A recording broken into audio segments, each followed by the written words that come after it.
성도 여러분 안녕하세요. 10월 12일 목요일 아침 은혜롭고 복된 시간 오늘의 말씀과 찬양입니다.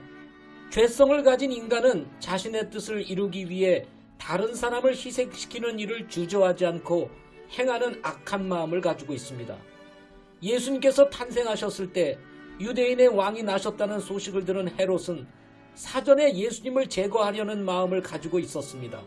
그러나 동방의 지혜자들이 다른 길을 통해서 자기 나라로 갔다는 사실을 알게 되자 분노한 헤롯은 예수님이 어디에 탄생하셨는지 그분이 누구인지 알지 못하였기 때문에 당시 베들레헴에 탄생한 아이들 중 2살 아래의 아이들을 죽이라고 명령을 내리고 말았습니다.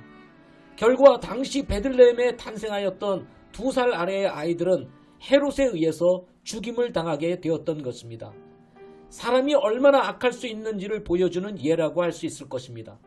그러나 하나님께서는 헤롯이 이런 명령을 내리기 전에 꿈의 천사를 통해서 헤롯을 피해 이집트로 피할 것을 말씀하시므로 요셉과 마리아는 예수님을 모시고 이집트로 내려가 죽임을 면할 수 있었습니다.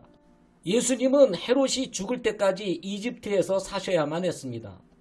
하나님께서 자신의 뜻을 따라서 사람들을 마구잡이로 처리하시지는 않습니다.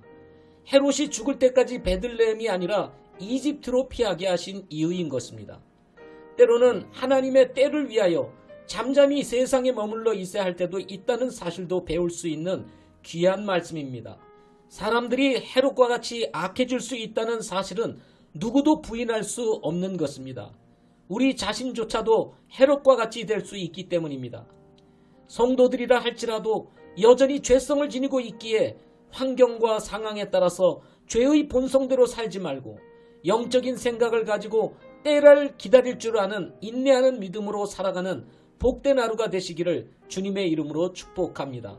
오늘의 말씀은 마태복음 2장 13절부터 18절입니다. 마태복음 2장 13절부터 18절입니다.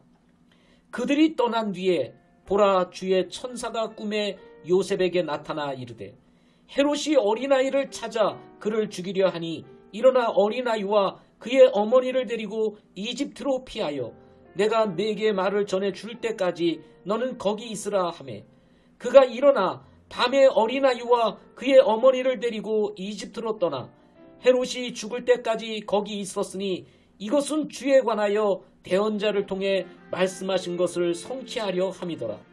이르시되 이집트에서 내가 내 아들을 불러내었노라 하셨더라. 이에 헤롯이 자기가 지혜자들에게 우롱당한 줄 알고 심히 노하여 사람을 보내 자기가 지혜자들에게 부지런히 물은 때를 기준으로 베들레헴과 그곳의 모든 지경 내에 있던 2살 아래의 모든 아이들을 죽이니라. 이에 대언자 예레미야를 통해 말씀하신 것이 성취되었으니 일렀으되 라마에서 거기서 애통하고 슬피 울며 크게 애곡하는 소리가 들렸는데 이것은 라헬이 자기 아이들로 인하여 슬피 우는 것이라. 그들이 있지 아니하므로 그녀가 위로받기를 원치 아니하였도다 하였느니라. 아멘.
당신